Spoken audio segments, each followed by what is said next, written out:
इस कक्षा में आप सभी का स्वागत है। आज हम लोग कक्षा 11 की कहानी जामुन का पेड़ पढ़ेंगे। इस कहानी के कथाकार हैं कृष्णचंद्र। कृष्णचंद्र बच्चों हिंदी और उर्दू के मशहूर कहानीकार हैं। ये उन प्रसिद्ध कहानीकारों में से हैं जिनका अनुवाद पूरी दुनिया में बहुत प्रचलित हुआ। प्रेमचंद और रविन्द्रनाथ टैगोर के बाद सबसे ज़्यादा अनुवाद कृष्णचंद्र की ही कहानियों का हुआ है। इनका जन्म 23 नवंबर सन 1914 को वजीराबाद गुजरा कला में हुआ, जो कि आज पाकिस्तान के पंजाब प्रांत में स्थित है। इनकी मृत्यु मुंबई में 8 मार्च 1977 को हुई। बच्चों, कृष्णचंद्र को उनके साहित्यिक और पत्रकारीय जीवन के लिए भारत सरकार ने पद्म विभूषण सम्मान से सम्मानित किया। इसके अलावा उन्हें साहित्य अकादमी पुरस्कार भी मिला हुआ है। कृष्णचंद्र ने कुल मिलाकर 46 उपन्यास और 30 से ज़्यादा कहानी संग्रह लिखे। इसके अलावा उनके 20 नाटक भी प्रचलित हैं। उन्होंने बच्चों के साहित्य की रचना भी की। प्रेमचंदोत्तर कहानीकारों में कृष्णचंद्र कहानी को नई ऊंचाइयां देने के लिए प्रसिद्ध हैं।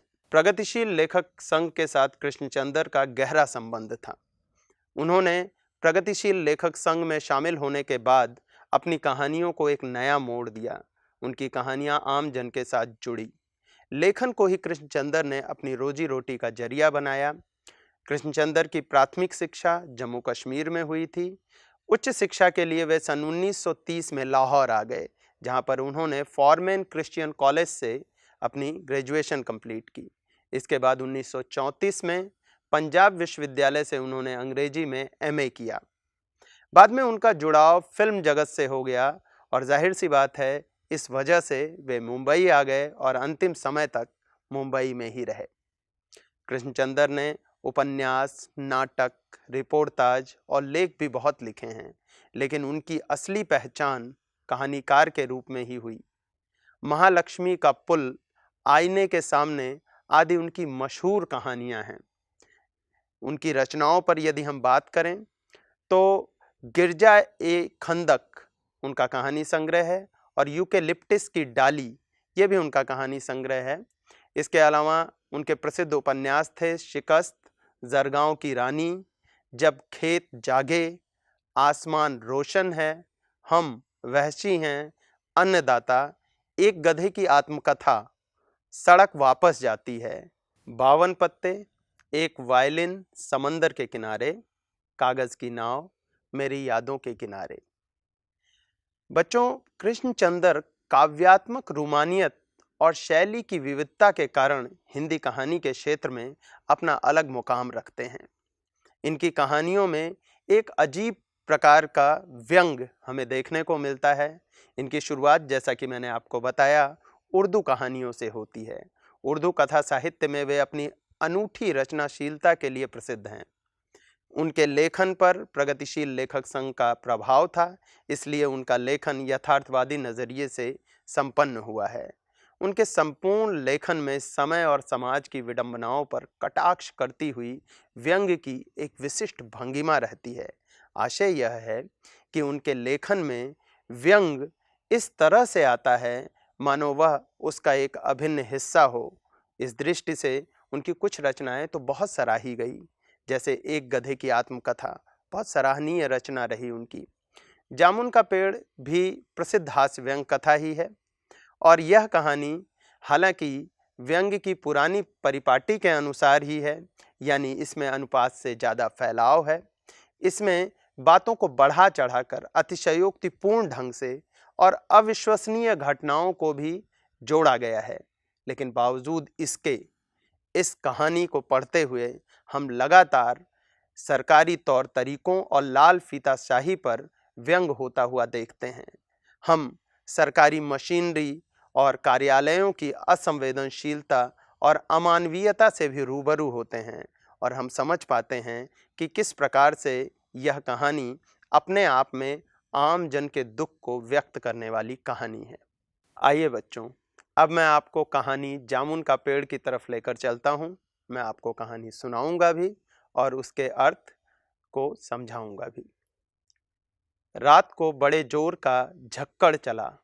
झक्कड़ का अर्थ होता है आंधी। सेक्रेटरिएट के लॉन में जामुन का एक पेड़ गिर पड़ा। सुबह जब माली ने देखा तो इसे मालूम पड़ा कि पेड़ के नीचे एक आदमी दबा पड़ा है। माली दौड़ा दौड़ा चपरासी के पास गया।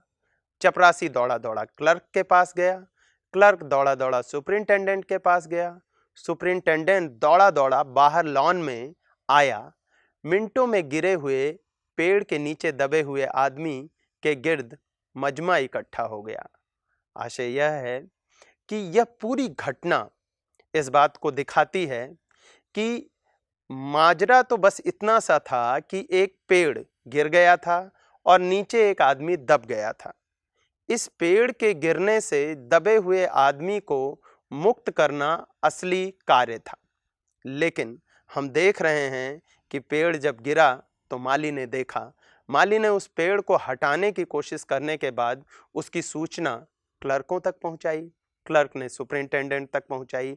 यानी इस बात की तरफ लोगों का ध्यान नहीं था कि वह आदमी जो दबा हुआ है उस पर क्या बीत रही होगी, बल्कि जो नियम होता है किसी कार्यालय में, किसी सरकारी कार्यालय में काम करने का जो नियम होता है, उस नियम के पालन को लेकर लोग ज़्यादा सतर्क थे।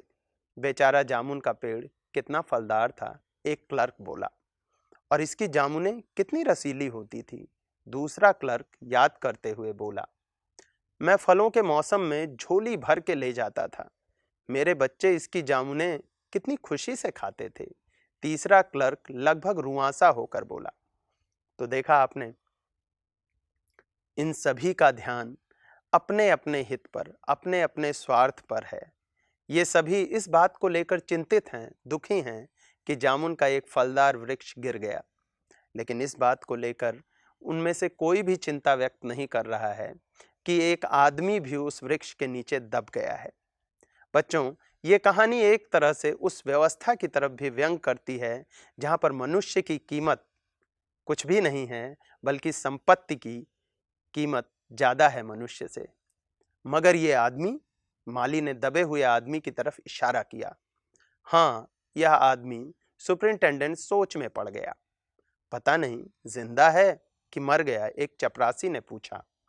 मर गया होगा। इतना भारी पेड़ जिसकी पीठ पर गिरे वह बच कैसे सकता है? दूसरा चपरासी बोला। नहीं, मैं जिंदा हूं, दबे हुए आदमी ने बड़ी कठिनता से कराहते हुए कहा। जिंदा है? एक क्लर्क ने ताज्जुब से कहा। पेड़ को हटाकर इसे जल्दी से निकाल लेना चाहिए, माली ने सुझाव दिया। मुश्किल मालूम होता है, एक सुस्त, कामचोर और मोटा चपरासी बोला। पेड़ का तना बहुत भारी और वजनी है। क्या मुश्किल है? माली बोला। अगर सुपरिंटेंडेंट साहब हुक्म दें तो अभी 15-20 माली, चपरासी और क्लर्क लगाकर पेड़ के नीचे से दबे हुए आदमी को निकाला जा सकता है। देखिए, यहाँ पर आप लोगों को इस बात पे ध्यान देना चाहिए कि जो माली है उसकी संवेदनाएं उस व्यक्ति के साथ ज़्यादा जुड़ी हुई हैं बजाय इसके कि जो बाकी सरकारी अमला है। और उसकी वजह क्या है? वजह यह है कि माली अभी भी सरकारी कामकाज की तुलना में मनुष्य से ज़्यादा जुड़ा हुआ है, मनुष्यता से उसका ताल्लुक ज़्यादा है। इसलिए माली नियम कायदों के या अपने स्वार्थ को ज़्यादा तरजीह देने की बजाय उस मनुष्य की पीड़ा को समझ रहा है। इसलिए माली यह कहता है कि यह बहुत मुश्किल नहीं है, बल्कि बहुत आसानी से इस आदमी को पेड़ के नीचे से निकाला जा सकता है। माली ठीक कहता है। बहुत से क्लर्क एक साथ बोल पड़े। लगाओ जोर, हम तैयार हैं। एक साथ बहुत से लोग पेड़ को उठाने को तैयार हो गए। ठहरो, सुपरिंटेंडेंट बोला, मैं अंडर सेक्रेटरी से पूछ लूं। सुपरिंटेंडेंट अंडर सेक्रेटरी के पास गया। अंडर सेक्रेटरी डिप्टी सेक्रेटरी के पास गया। डिप्टी सेक्रेटरी ज्वाइंट सेक्रेटरी के पास गया। ज्वाइंट सेक्रेटरी चीफ सेक्रेटरी के पास गया। चीफ सेक्रेटरी मिनिस्टर के पास गया। अब देखिए, पूरा का पूरा चक्र चलने लगा।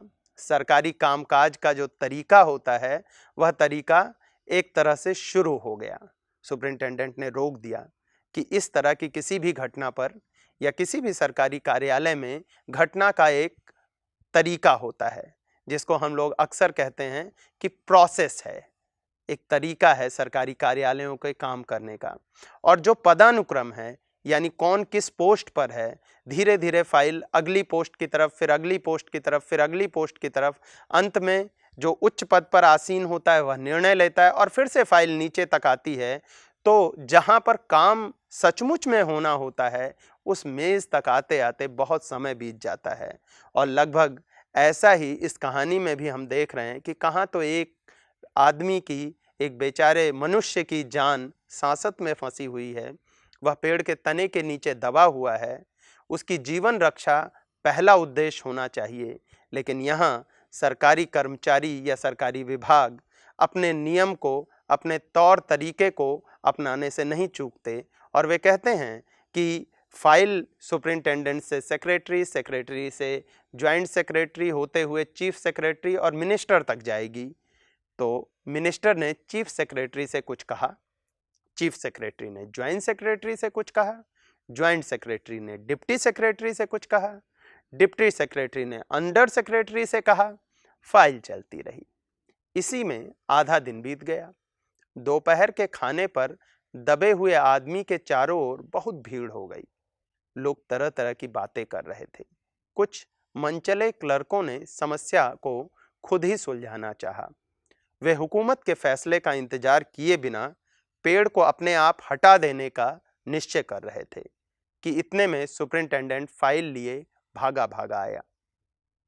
यहाँ पर बच्चों आपने ध्यान दिया, कुछ मन चले क्लर्कों ने खुद ही इस समस्या के निदान का प्रयास किया। अब आप देख रहे हैं कि उन क्लर्कों को जो खुद समस्या का समाधान करने की कोशिश कर रहे थे, उन्हें मनचला कहा गया है। यहाँ पर भी व्यंग है। प्रायः ऐसे लोगों को जो नियम की बजाय काम को तरजीह देते हैं, सरकारी विभागों में मनचला या मनमानी करने वाला भी माना जाता है। तो मनचले क्लर्कों ने यह तय किया कि हम खुद ही मिलकर हटा देते हैं। लेकिन इसी समय सुपरिंटेंडेंट दौड़ा दौड़ा आया और बोला, हम लोग खुद से इस पेड़ को नहीं हटा सकते, हम लोग व्यापार विभाग से संबंधित हैं और यह पेड़ की समस्या है जो कृषि विभाग के अधीन है। मैं इस फाइल को अर्जेंट मार्क करके कृषि विभाग में भेज रहा हूं, वहां से उत्तर आते ही इस पेड़ को हटवा दिया जाएगा। तो जैसा कि आप देख रहे हैं, चूंकि यह पेड़ जिस जगह पर गिरा था वह जगह व्यापार विभाग के तहत आती थी, इसलिए व्यापार विभाग के लोगों ने सोचा कि इस पेड़ को हटाया जाए, विशेष रूप से क्लर्कों ने और माली ने। लेकिन सुपरिंटेंडेंट एक नए नियम के साथ उपस्थित हुआ और उसने बताया कि यह जो पेड़ गिरा है वह हमारे अधीन तो आता ही नहीं, हमसे तो संबंधित ही नहीं है। चूंकि ये पेड़ की बात है और पेड़ कृषि विभाग से संबंधित है, तो इस समस्या का निदान, इस समस्या का समाधान भी कृषि विभाग से ही होगा। और इसलिए उसने कृषि विभाग को अर्जेंट मार्क करके फाइल भेज दी। यानी वह यह भी दर्शाना चाह रहा है कि वह तो स्वयं चाहता है कि जल्दी इस समस्या का निदान निकले, लेकिन अब एक विभाग से फाइल दूसरे विभाग तक चली गई। दूसरे दिन कृषि विभाग से उत्तर आया कि व्यापार विभाग के लॉन में गिरा है पेड़, इसलिए इस पेड़ को हटवाने या न हटवाने की जिम्मेदारी व्यापार विभाग पर पड़ती है। देखिए, एक विभाग अपनी समस्या को, अपने सामने आए हुए कार्य को दूसरे विभाग पे टाल रहा है, दूसरा विभाग फिर से पहले विभाग की तरफ भेज रहा है। और आप देखेंगे इस कहानी में क्रमशः कि एक विभाग दूसरे विभाग को, दूसरा विभाग तीसरे विभाग को इस समस्या को टालता रहता है और किस तरह से कहानी आगे बढ़ती है। यह उत्तर पढ़कर व्यापार विभाग को गुस्सा आ गया। उन्होंने फौरन लिखा कि पेड़ों को हटवाने या न हटवाने की जिम्मेदारी कृषि विभाग पर लागू होती है, व्यापार विभाग का इससे कोई संबंध नहीं है। दूसरे दिन भी फाइल चलती रही। शाम को जवाब आ गया, हम इस मामले को हॉर्टिकल्चर डिपार्टमेंट के हवाले कर रहे हैं क्योंकि यह फलदार पेड़ का मामला है और एग्रीकल्चर डिपार्टमेंट अनाज खेती बाड़ी के मामलों में फैसला करने का हकदार है। जामुन का पेड़ चूंकि एक फलदार पेड़ है, इसलिए पेड़ हॉर्टिकल्चर डिपार्टमेंट के अंतर्गत आता है। बच्चों, क्या आप जानते हैं हॉर्टिकल्चर डिपार्टमेंट क्या है? आपने विज्ञान में अवश्य पढ़ा होगा।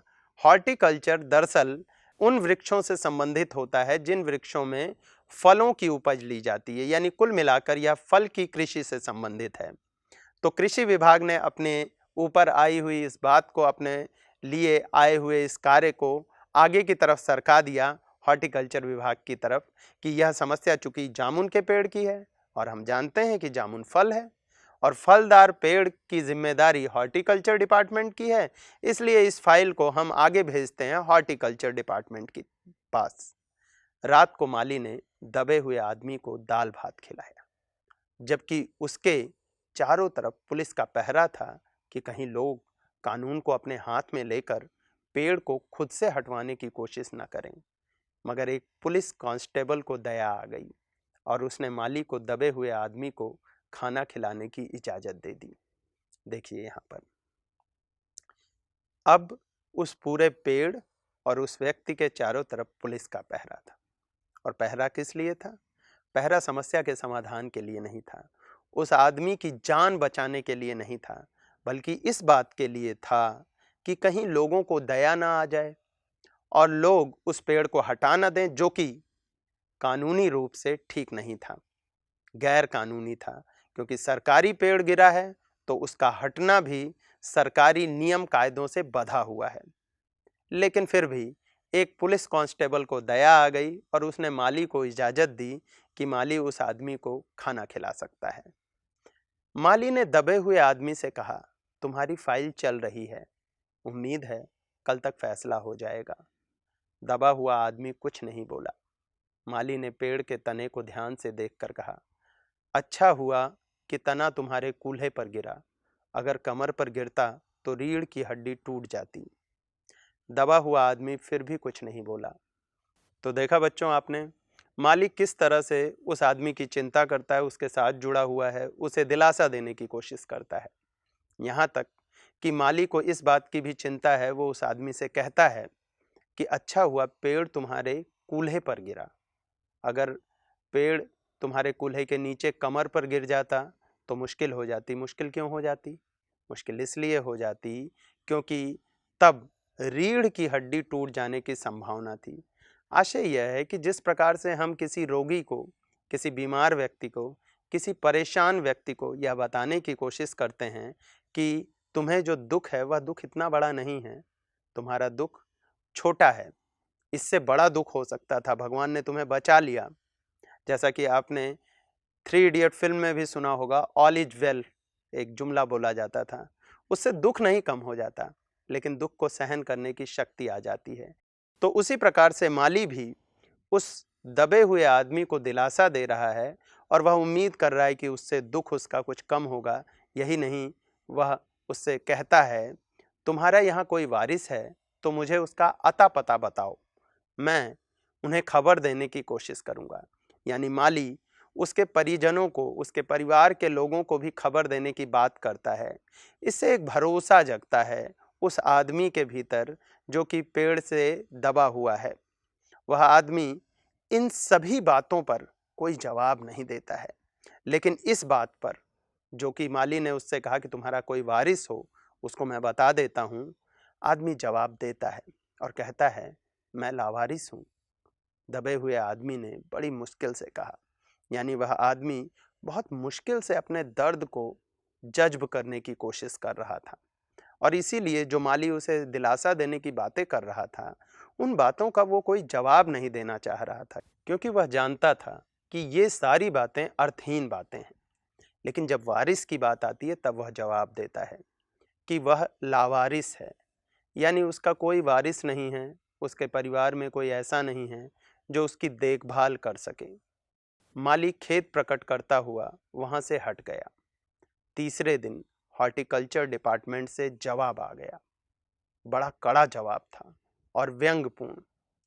हॉर्टिकल्चर डिपार्टमेंट का सेक्रेटरी साहित्य प्रेमी आदमी जान पड़ता था।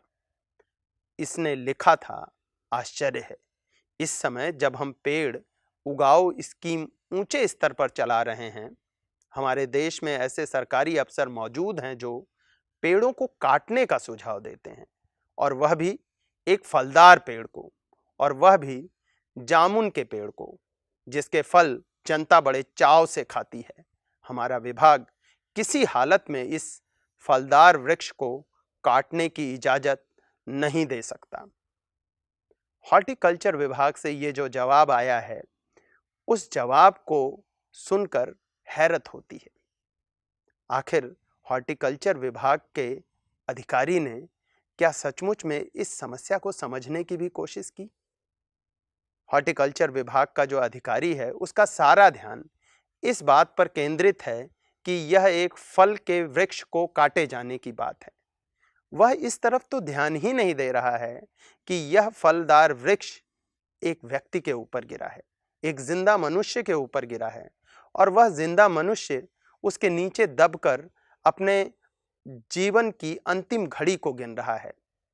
और इसी कारण वह जब जवाब देता है तो कड़ा जवाब ही नहीं देता, बल्कि साहित्यिक भाषा में देता है। कल्पना कीजिए, जहां एक मनुष्य के जीवन का प्रश्न हो, वहां पर कोई भला कैसे कलात्मकता और साहित्यिक भाषा का प्रयोग कर सकता है? वहां तो सबसे बड़ा प्रश्न इस बात का आता है कि कैसे उस व्यक्ति के जीवन को बचाया जा सके। तो बच्चों, आपने कृष्णचंद्र की इस कहानी जामुन का पेड़ का यह अंश सुना, और आपने समझने की कोशिश की कि किस तरह से सरकारी विभाग, कार्यालय, नियम कायदे, तौर तरीकों के पालन के चक्कर में मनुष्य के प्रति जो उनकी जवाबदेही है, उसको भुला देते हैं। नियम मुख्य हो जाता है, मनुष्य का कल्याण गौण हो जाता है।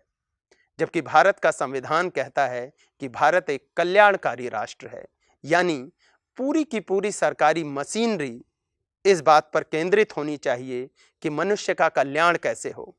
लेकिन वास्तविकता ये है, यथार्थ ये है, कटु सच्चाई ये है कि मशीनरी, सरकारी कार्यालय नियम कायदों में उलझाकर मनुष्य की संवेदनाओं के साथ खेलते रहते हैं। इस कहानी का अगला हिस्सा हम पढ़ेंगे अगली कक्षा में। तब तक के लिए